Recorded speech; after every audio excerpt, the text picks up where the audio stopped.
My earliest pictures were Civil War, Revolutionary Soldiers. I used to love those American heritage books on the various conflicts, and would just pour and study those pictures. So I always wanted to draw. It took a very, very attentive art teacher in high school to kick me, more or less, to be an illustrator. I didn't know what to do, quite frankly. I was a senior. I'd applied nowhere. I thought maybe I'd be a truck driver. And I mentioned, and he said, so what are you going to do after you graduate? Where are you going to go? And I said, I was thinking of being a truck driver. And he was like, all right, okay. He did like the eye roll before the eye roll even got identified as an eye roll. And he went down the hallway and he got me these papers. And he goes, you're going to fill out applications. And you're going to go to art school. And that's what I did. A couple of the schools rejected me. I think RISD rejected me, was one of them. But Parsons took me. And I was very fortunate to go to Parsons. I came from very blue collar. And my parents are immigrants, did not know really how to work the system, never really did. And consequently, for me, life was basically you're going to do some sort of manual labor once you get out of school. So the idea of making a living, doing something that was more or less fun, it took a while to actually seep in. My father was one of those people who answered those ads. If you can draw this pirate, you can be a famous illustrator or something like that. And he went to and he did the correspondence course with the famous artist school. And I'm sure somewhere along the line, like Randy Enos and some of the other teachers that I came to know later when they were teaching me at Parsons, were probably correcting his stuff too. And but he got sick. He got an ulcer and he dropped the whole thing.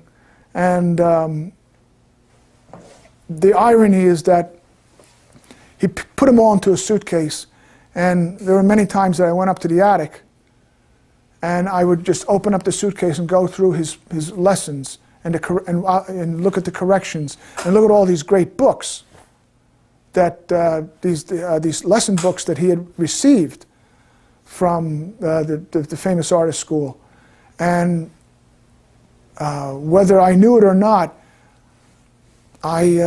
it was something I think I wanted to do, and I didn't even know it at the time. But there seemed something magical about it. And then I realized I needed to make a living too. And most fine artists, the more I found out, it was almost like actors. You got like 3% who actually are in the movies, and then there's the 97% that are waiting tables.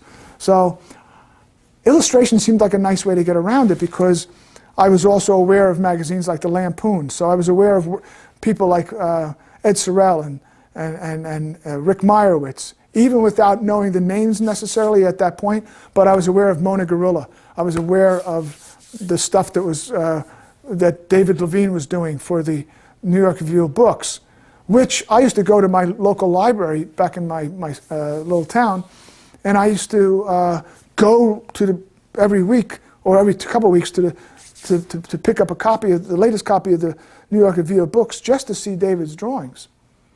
I didn't follow that particular path of, but I leaned much more to a more scribbly, more loose, what I saw as more fun way to approach a drawing. So I thought I'd be a funny guy, like Rick Meyerowitz, or like like Harvey Kurtzman and Willie Elder for Mad Magazine, and Wallace Wood, and like I said, Ed Sorel, people who made a drawing alive and look like fun at the same time. That's one of the advantages of being in a really good art school, especially as I remember it back then. You had all these professionals. You didn't have academics teaching you. You had people who were really the boots on the ground. They were the tops in their fields. You had Bernie DeAndre, you had Murray, you had Jim Spanfeller, you had John Gundelfinger. You had all these, Lorraine Fox, Bernie's wife, his late wife, Paul Giovanopoulos, all these incredible people, besides the other courses in painting with other painting teachers and stuff, but you had these pros, and J.C. Suarez who taught. And that's how I got to work for the Times. Murray used to always look at my sketches, and he says, you know, take this to J.C. J.C. was upstairs, so take these up. And J.C. was teaching that day, and J.C. was looking through my stuff, cigar in his mouth, you know. The way, I don't think students will ever realize you could actually smoke in class at one point. Smoke and, yeah, you could smoke. And J.C. looked at it and goes, go see George. George was George Delmerico at the New York Times, who had taken over for J.C., who had been the art director for the op-ed page. And I went there, and George was there, and Lou Silverstein was there, and I showed him this collection of sketches, and George was like, oh, nice, okay, nice. Hands me the sheet. He goes, this is going to be an op-ed tomorrow. Do you think you can do something with this? And I read it. And I kind of an idea came to mind. I tossed it out to him. He goes, yeah, great. You think you could do it here? Because we've got to go to press. And I was like, I guess so. I mean, this was a day. These were the times when art departments actually had pens and whiteout and brushes and inks and rapidographs. And I did the job there. And then I handed it in, and they said, great. It ran the next morning. And I said, okay, so the whole idea was to get to the New York Times, which was the pinnacle at that point, in my mind. I started here. What do I do? And then it was actually a bummer when I saw it the next day, because it was like, okay, started at the top. What the hell do I do now? But I revisit that drawing every once in a while just to remind me how awful it was, and how I would never let a student hand a piece like that to me in class if I was teaching. But it was my opening gig, and it started a nice little gig with the New York Times while I was still a student. I loved drawing just for drawing's sake, and the idea that I could just take a drawing and eventually build it up into a finish was great. I mean, that's what I eventually learned how to do at Parsons and after. But the finish for me never was as interesting, almost never was as interesting as the process of drawing, the process of, as Bernie DeAndre used to say, making those marks, putting your language down on paper. He used to always tell us, it's all, your marks are like the way you talk, it's like your language. That was where my strongest point was. Bernie would reinforce that. He goes, you always do the best work in your sketching stage. And you just have that knack for catching the emotion or that gesture, that telling action that says something about the character. So for the first couple of years after I graduated Parsons, I was able to kind of bounce between doing more humorous, more traditional illustration, and then through work for like ABC local television, and later on with the Washington Post and with the Washington Post and a couple other publications, doing courtroom work too. That part of my life more or less ended, was postponed after my first wife died, and I concentrated on staying at home and trying to raise a family as best as I could. So I became a studio artist 99% of the time.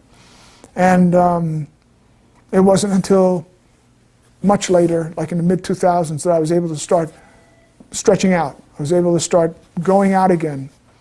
We were empty nested.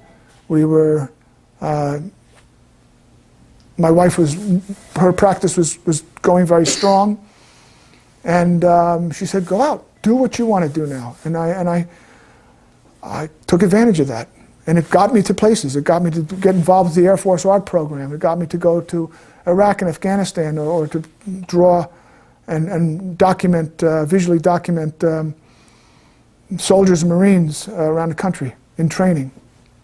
my early influences with Howard and Kerr Eby, who, and just being really spiritually impacted by their work during World War II, and then other artists as I got to know later on, and Winslow Homer too. You know, you don't realize he was a special during the Civil War. He embedded with the North, with the Northern Army, and the idea of drawing, of visually documenting seemed so right, because it was all about the drawing. The satisfaction comes when you realize you're in the zone. We can always get ourselves lost in an illustration, in the process, and then there's that extra step where you're actually in an interior environment where you are actually at peace. Some of the most chaotic situations that I drew in Afghanistan when I was embedding were also the most calm internally for me. It was a total focus. So that was very satisfying from the work standpoint. But I got to say, the satisfaction comes when you get a letter back from a mother who you've sent the drawing to, and she's writing, she's going, "That was the best Christmas present I could have ever gotten," and telling me that you drew him exactly the way he sits with his hands folded while he's listening to you. And I read that letter, and I emailed David Feherty, who had taken me on this trip to Iraq and Afghanistan, and I said, read this, and he goes, "Yeah, this is why we do it, so that it impacts somebody, and it's nice to bring a smile to a parent's face when they know their son or their daughter is in harm's way overseas." That's been probably one of the most satisfying aspects of what I do. There's this dynamism that happens in the moment that cannot be replicated when you're working from a photograph. What I would oftentimes do in the embed is that right as soon as we got off from the mission, I'd come back, I'd load the photographs into my laptop, and I'd pop them up, because I'd have some of these drawings that I wasn't necessarily happy with, because there was just too much activity going on. I couldn't get everything down the way I wanted to. But I was still so fresh that I was still in that adrenaline rush, and I could very much keep that line work going, which was very consistent with when it was done actually on the spot. The farther away you get from it, and the more you get a chance to just look and study. It's that studied part. It's looking at it, second guessing, and thinking the proportions, and trying to be more correct. It's almost inevitably going to happen that the drawing may be dynamic, but it's going to be a different dynamism. It's a dynamism that's controlled by a lot of technical observations, as opposed to what you do in the moment that may be wrong, but has an energy that captures the moment in a way that something that's more studied and studioed can't. When they brought that critically wounded GI on the helicopter, on the Black Hawk, on the medevac copter, I knew he wasn't going to be moving. So in that space of 12, 15 minutes before we got to the hospital, my first mission was to capture the movement of the medics, who were jumping all over, trying to do this, that, and the other thing. But if I could capture them, then I could go back to the figure. For me, the first thing I had to do is get the action of the medics. And that becomes like these decisions with each and every picture. What's stationary, what's really not going to move, what is moving, what do you have to capture before maybe they do something else entirely. And you're not going to have that moment to have them while they're still right in front of you the way they are. Howard Brody was in the Mojave Desert. He was 83 years old, and he was in 110 degree heat out there drawing Army troops in training. when he had his massive stroke that took him out for the last 10, basically took him out from the world of illustrating for the last 10 years of his life. Still remained, mind-wise, he was totally active. But that's, I mean, he woke up in the middle of the night and he realized half of himself was paralyzed. But that's what I would, if I'm going to go out, I want to be doing something like that. I want to be doing something where I'm on location, where I'm doing something that I enjoy. And Howard loved to draw, and thank God he had a great son, and who took care of him incredibly well and made those last 10 years worthwhile. But he wasn't able to work anymore. But at least he got to that point where he was still 83. Who's thinking at 83 years old you should be out in the desert in battle fatigues and helmet and stuff like that, drawing men 60 years younger than you?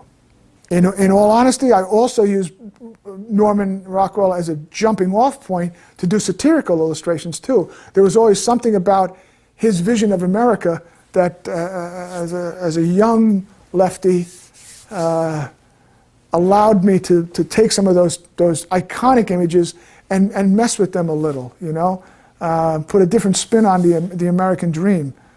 And even as I got older, I mean, I did something for the National Labor Federation years ago. They asked me to do an image on the really crushing financial expenses of going to college at this point, and how it's sort of like a slavery at this stage of the game. And I thought about the famous, that iconic painting of the son going off to school, sitting on the baseboard of his father's car, and the father's sitting next to him, and they're waiting for I guess to leave, for him to leave, and that was the painting, I think, that was also the one that was discovered. The real one, the original one, was discovered in that wall, right? Mm-hmm. But I always loved that painting. That was just like such a fun painting, and it occurred to me I could do that, and I could move them, you know, post graduation. So he's back at, but I put him back in the home then. So I had I replicated a copy of that magazine cover on one of the tables in the living room, and I had the son return from college, a little mustache now. He's still got the cap, and he's got a cap and gown, but the father's instead of the father holding the you know, with the cigarette and whatever, he's holding all these notes from the college for tuition payments, from the tuition services, and they're just piled all around the room, and the son is just like sitting there. So that for me was one of those opportunities to take that vision, kind of satirize it, but at the same time satirize it in a loving way, because it's again one of my favorite Rockwell images, and it was an opportunity to play with it and make another comment though about life as it was seen back then, the American dream as it was envisioned back then, and what it's become now. So what do I do with, I'm 61 years old, what do I do with the last 20, theoretically, 20, 25 years of my life? How do I make it worthwhile? Well, I'm at a point now where I'm doing work that is predominantly very enjoyable to do, with people I enjoy working with, and it just never ceases to amaze me that I'm doing something that and I'm being paid to have fun. A friend of mine once told me that the average person has about 7 career changes in their life, and I was like, okay, I haven't even gone to career 2 yet. I'm still in career 1. I'm an illustrator.